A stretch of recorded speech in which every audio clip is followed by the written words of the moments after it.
بارش ہوں. لہذا یہ عقیدہ کہ ان کا علم ہمارے تولنے ناپنے سے کہیں زیادہ ہے، اس بنیاد پر آگے برکت ملے گی. جہاں سے لینا ہو وہاں تو منگتا بھی یہ کہتا ہے کہ تمہارے پاس بہت کچھ ہے، ہمیں بھی کچھ عطا کر دو. وہ کتنا بے وقوف منگتا سوالی ہوگا جو کہ تمہارے پلے تو کچھ نہیں ہے اور مجھے کچھ عطا کر دو.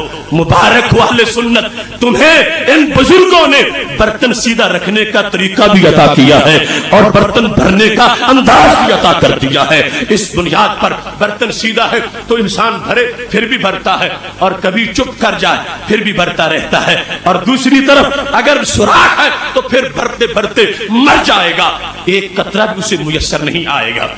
کچھ لوگ کیا کرتے ہیں، قرآن پڑھتے ہیں، یقرؤون القرآن ولا یجاوز حناجرہم، پڑھتے قرآن ہے مگر حلق سے نیچے نہیں جاتا. گرنتھ نہیں پڑھتے، تورات نہیں پڑھتے، زبور نہیں پڑھتے، انجیل نہیں پڑھتے، پڑھتے یہی قرآن ہے جو لا ریب ہے، مگر رزلٹ کیا ہے؟ فرمایا حلق سے نیچے جاتے ہی نہیں.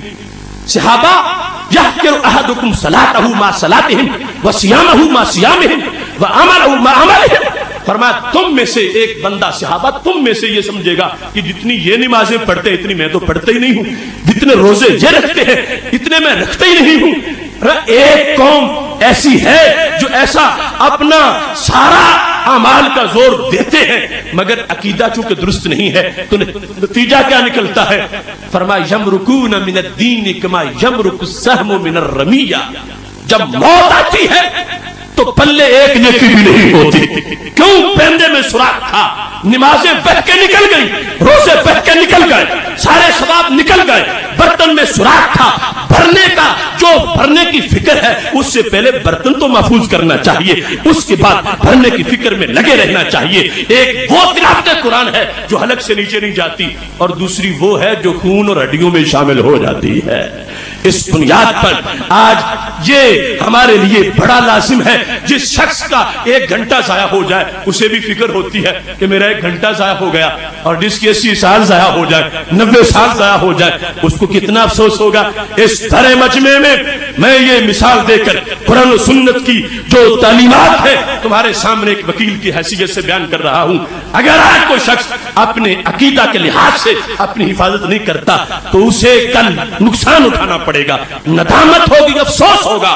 اور اگر آج اس نے برتن سیدھا رکھا ہوا ہے اور صحت عقیدہ کے ساتھ موجود ہے، وہ شان الوہیت کے بارے میں کسی طرح نازیبا نہیں سوچتا، ناموس رسالت کے لحاظ سے سینے میں کوئی بغض نہیں ہے، وہ شان صحابہ اور شان اہل بیت رضوان اللہ مجمعین کے لحاظ سے اس کا سینہ بالکل واضح، تازہ اور ستھرا ہے. نام نہاد روشن خیالوں کے بنائے ہوئے سارے نظریات کے مقابلے میں وہ بالکل مکی مدنی سوچ پر موجود ہے.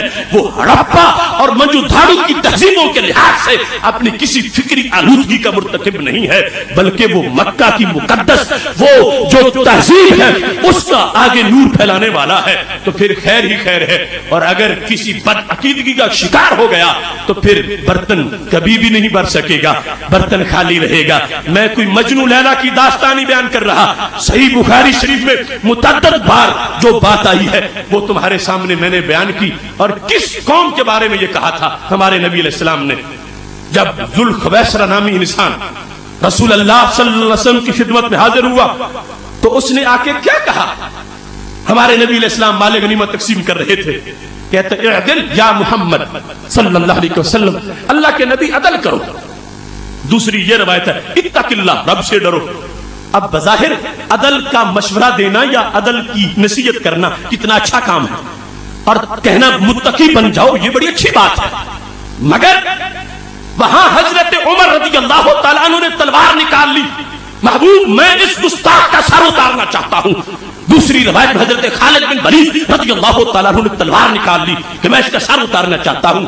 یہ اچھا جملہ گستاخی کیسے بن گیا کہ اس بدبخت کو یہ پتا نہیں تھا کہ میں تبلیغ کہاں کر رہا. ایک طبقہ شروع سے ایسا ہے کہ جس کو تبلیغ کا جنون ہے مگر یہ پتہ نہیں تبلیغ کرنی کہاں ہے. وہ جنہوں نے اپنی رضائی ماں حضرت حلیمہ سعدیہ رضی اللہ تعالی عنہا کا دودھ پیتے وقت بھی بھائی کا حصہ چھوڑا تھا، انہیں کہنا کہ عدل کرو یہ تبلیغ نہیں یہ توہین ہے. یہ شروع سے ایسا طبقہ موجود تھا. اب میرے نبی علیہ السلام کو وہ شخص اپنے گلابی تقویٰ کی بنیاد پر متقی بننے کی دعوت دے رہا ہے. حضرت عمر نے تلوار نکال لی تو ہمارے آقا صلی اللہ علیہ وسلم نے فرمایا عمر یہ میری امت کی آزمائش ہے, اسے چھوڑ دو. اس کی نسل سے ایک قوم نکلے گی یقرؤون القرآن ولا یجاوز حناجرہم, قرآن پڑھیں گے حلق سے نیچے نہیں اترے گا, نماز روزے کا واویلا بڑا کریں گے مگر یمرقون من الدین کما یمرق السام من الرمیہ, دین سے یوں کورے ہوں گے. کیسے مثال دی فرمایا جیسے شکار کو تیر لگتا ہے, تھوڑا سا ٹچ نہیں کرتا اندر گھس جاتا ہے, پورا اندر گھس کے باہر نکلتا ہے, اس پر شکار کی کوئی چیز بھی نہیں ہوتی, نہ گوشت ہوتا ہے, نہ کوئی پٹھا ہوتا ہے, نہ کوئی اور چیز ہوتی ہے. ایسے ہی ایسا طبقہ جو اس کی نسل سے نکلے گا ساری زندگی عمل کا واویلا کرتے رہیں گے لیکن مرتے وقت ایک قطرہ بھی موجود نہیں ہوگا, بالکل سب سے محروم ہو چکے ہوں گے. اب یہ وہ انداز ہے جو ہمارے نبی علیہ السلام نے سکھا دیا. اگر پیندے میں سوراخ ہے تو پھر کچھ بھی نہیں ہے, اور اگر پیندہ صحیح ہے پھر انسان جب بھر رہا ہے تو بھر رہا ہے, اگر وقت پہ ضرورت کے پیش نظر سو جائے پھر بھی بھرتا رہتا ہے. تھڑے تھڑے پہ مجتہد بیٹھے ہیں بہت سے ایسے جو دین کو مشورہ دینے کی کوشش کرتے ہیں. کئی ٹی وی چینلوں کے نام نہاد سکالر اور دانشور وہ اپنی آلودہ فکر اپنی عقلی کمزوری میں لپیٹ کر امت کے سپرد کرنے کی کوشش کرتے ہیں. یاد رکھنا ہم نے کلمہ عقل کا نہیں پڑھا, ہم نے کلمہ حضرت محمد مصطفیٰ صلی اللہ علیہ وسلم کا پڑھا ہے. اس واسطے آج کا یہ فطور جو نام نہاد روشن خیالی کی شکل میں آ گیا ہے اور گمراہ ڈاکٹر, گمراہ پروفیسر اور گمراہ دانشور جو قوم کو لوٹنے کے لیے اس قسم کی آلودہ افکار کو لوگوں میں پھیلا رہے ہیں, ان سے بچنے کی ضرورت ہے, ورنہ پھر بھی درار آ جائے گی اس پیالے کے اندر جنہوں نے اپنی رائے کو ایمان بنا کر, اپنی رائے کو نبوت کا درجہ دے کر لوگوں کے سامنے پیش کر رکھا ہے. ٹھیک ہے حدیث میں یہ آ گیا مگر میری سوچ یہ کہتی ہے, میں یہ کہتا ہوں میرے نزدیک یہ ہے, نہیں کوئی کسی کا نزدیک کیسے ہوگا جب رسول اللہ صلی اللہ علیہ وسلم نے واضح فرما دیا ہے. اس کے آتے ہوئے عقل کو سر تسلیم خم کرنا پڑے گا. آج کا مومن, آج کا بعض ینگ جنریشن کا طبقہ وہ کہتے ہیں ہم داڑھی کیوں رکھیں, یہ اس میں یہ چیز ہے وہ چیز ہے, یہ پسند نہیں, یہ بوجھ ہے. تو میں کہتا ہوں نبی علیہ السلام کہے زیور ہے, تم کون کہے ہو کہ کہتے ہو بوجھ. سرکار فرمائے امامہ تاج ہے, تم کون ہو کہ کہو کہ اس کی کوئی حیثیت نہیں ہے. سید عالم نور مجسم شفیع معظم صلی اللہ علیہ وسلم دختر اسلام کو برقعے میں دیکھنا چاہیں, اور آج کی کوئی یورپ دادا کہے نہیں برقع پابندی ہے, اور آج کے نام نہاد سکالر کہتے کہ چہرے کا پردہ ہی نہیں ہوتا, تو کیا ہے دین اور کیا ہے ایمان؟ یہ میرے آقا صلی اللہ علیہ وسلم کی شریعت مطہرہ واضح کر رہی ہے. فرمایا اپنے خیال چھوڑو, اپنی خواہشات چھوڑو, اپنے تجربے اور اپنی سوچیں ان کو قربان کر دو نبوت کے فیصلے کے سامنے, پھر مومن ہو. اور اگر ایسا نہیں ہے تو پھر فرمایا فطور آ چکا ہے. لا یؤمن احدکم حتی یکون ہواہ تبعا لما جئت بہ, جب میرے حکم پر جھک جاؤ گے پھر ایمان ہوگا, اور میرے حکم کے سامنے اکڑ جاؤ گے تو پھر ایمان نہیں ہوگا. اس واسطے رات کی سناٹے میں ان لمحات کے اندر اس سبق کو اچھی طرح ذہن میں رکھنا ہے. یہ آج کا نام نہاد روشن خیالوں کا فتنہ یہ پہلی بار نہیں, یہ امتحان پہلے بھی ہوتے رہے. اکبر جیسے نامراد بھی ایسی روشن خیالی لائے تھے, مگر مسلح کے ایک صوفی نے جن کو مجدد الفیسانی کہا جاتا ہے تخت شاہی کو لرزہ براندام کر دیا, اور اپنی فکر سے اپنے قلم کے نور سے انہوں نے حکمران کا دل بدل کے رکھ دیا. اکبر کے بعد وہ جہانگیر کے سینے پر ان کا فیض پہنچا, انہوں نے دھماکے نہیں کیے, انہوں نے خود کش حملے نہیں کیے, انہوں نے کعبے سے مقدس جو خون تھا وہ گلیوں بازاروں میں وہ رائے گاہ نہیں کیا, انہوں نے اپنی روحانیت کے زور پر اور نبوت کی تعلیمات کو سامنے رکھ کر اپنے سینے کا جو انداز تھا, جرأت و استقامت کے ساتھ گھاٹے میں چھپ کے نہیں برسر میدان آ کر انہوں نے حق بات کی. جب اکبر کے دربار کے بعد جہانگیر کے دربار میں ان کو جھکانے کی کوشش کی جا رہی تھی, حضرت مجدد الفسانی کی ناک سے خون بہ نکلا, اتنا دبایا جا رہا تھا, مگر فرمانے لگے ایک ہے کعبہ میرا اور ایک ہی مسجود ہے, ہر جگہ موضوع نہیں ہے سر جھکانے کے لیے. آج پھر اس وقت ہمارے سامنے ایسے محاذ کھلے ہوئے ہیں اور ان پر ہر طرف سے ہم پہ فائرنگ ہو رہی ہے. برباد گلستان کرنے کو بس ایک ہی الو کافی ہے, ہر شاخ کی الو بیٹھا ہو, انجام گلستان کیا ہوگا؟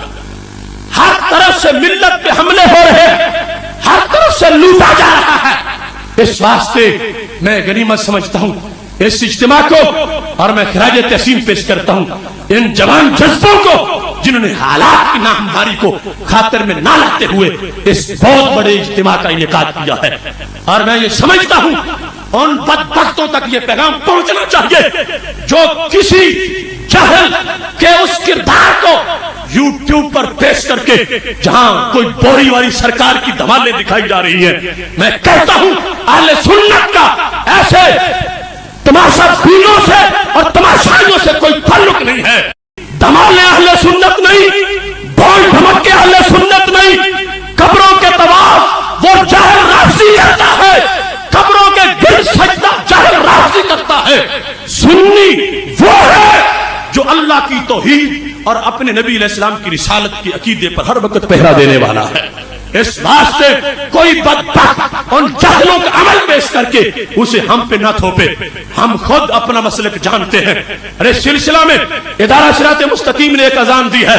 پچھلے سال حضرت داتا گنج بخش ہجویری رحمۃ اللہ علیہ کے موقع پر ہم نے ایک ہینڈ بل شائع کیا تھا جس سے ہم نے کہا تھا کہ یہ دربار گنج بخش صحبت انوار ہے, یہاں بھنگیوں چرسیوں کے ڈیرے ختم ہونے چاہیے, مردوں عورتوں کا اختلاط ختم ہونا چاہیے, اور یہ عرس کے موقع پر بھنگڑے ڈانس کنجریوں کے جو وہاں پہ پروگرام کیے جاتے ہیں بہر بازاروں میں ختم ہونے چاہیے. ہم نے اس لو اور تپش کے اندر چھولے ہاتھ میں پکڑے ہیں. میں خراج تحسین پیش کرتا ہوں ان مشائخ کو جنہوں نے ہمارا ساتھ دیا ہے, اور بہت سے ایسے بھی ہیں کہ جنہیں ابھی مطلب سمجھ نہیں آ رہا, لیکن انشاءاللہ یہ عزم ہے اور بہت فرق آپ دیکھ رہے ہوں گے وہاں پہ آ چکا ہے. یہ ہمارے آستانے ہیں, ہم کسی بدبخت کو یہاں اپنی من مانی نہیں کرنے دیں گے. یہ آستانے شریعت کے گہوارے ہیں, یہاں وہ انداز ہوگا جو انداز ہمارے نبی علیہ السلام نے ہمیں عطا فرمایا ہے. اس سلسلہ میں ایک تحریک توحید نامی نام نہاد تنظیم نے ہمارے ہینڈ بل کو غلط آگے شائع کرنے کی کوشش کی اور اپنا مضمون لکھ کے آخر میں ہمارے مفتیان کے دستخط لکھ دیے. اگر کسی تک وہ پہنچے تو اس کو یقین ہونا چاہیے کہ اشرف آصف جلالی وہ بھی ہے کہ جو جیتے جاگتے داتا کو داتا کہنے کا انکار کر بیٹھے یا غوث کو دستگیر کہنے کا انکار کر بیٹھے. رب کعبہ کی قسم ہے, رائے حق میں جان بھی نکل گئی تو لاشا بھی داتا داتا کہتا رہے گا. اس واسطے سارے پراپوگنڈے کچل دو اپنے قدموں کے نیچے اور اس طرح کی ساری سوچ ہے ان کو مٹا دو. میں سمجھتا ہوں کہ وہ عقیدہ توحید سیمینار ان کے تابوت میں کیل بن گیا, ان کے گلے کی ہڈی بن گیا, اور وہ اب کسی نہ کسی طرح بدنام کرنے کی کوشش کر رہے ہیں. لیکن بے نشانوں کا نشان مٹتا نہیں, مٹتے مٹتے نام ہو ہی جائے گا. یہ پیغام آگے پہنچے گا اور اس سلسلہ میں اہل سنت کو سنجیدگی سے یہ سوچنا چاہیے. یہ اس طرح کی جو بوری والی سرکاریں ہیں ان کے خلاف ایک راست اقدام یہ ہونا چاہیے اور یہ بتانا چاہیے کہ ہمارا ایسے درباروں سے کوئی تعلق نہیں ہے, ایسی سرکاروں سے کوئی تعلق نہیں ہے. ہمارا اس سرکار کے ساتھ تعلق ہے جس کو نبی علیہ السلام کی غلامی کا پٹا گلے میں میسر آیا ہے. جو شریعت کا مخالف ہو, شریعت کی دھجیاں اڑا رہا ہو, اس میں تصوف کی تہ بھی نہیں ہے, فاتح جانا تو بڑا دور کا معاملہ ہے.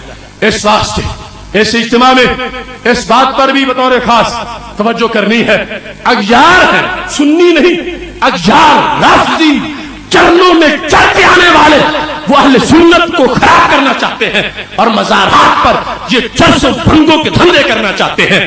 ہم اپنے مزارات جو بزرگوں کے مزارات جو مراکز انوار ہیں اور مراکز تجلیات ہیں, ہم وہاں بھنگوں کی بو نہیں چاہتے, رحمت کی خوشبو چاہتے ہیں. اس واسطے اس اجتماع میں آنے والوں اس چیز کو بھی پیش نظر رکھنا ہے. اللہ تعالی ہم سب کا حامی و ناصر ہو. خدا کرے نہ خم ہو سر وقار وطن اور اس کے حسن کو اندیشہ ماہو سال نہ ہو. یہاں جو پھول کھلے کھلا رہے برسوں, یہاں خزاں کو گزرنے کی بھی مجال نہ ہو. وآخر دعوایا ان الحمدللہ رب العالمین.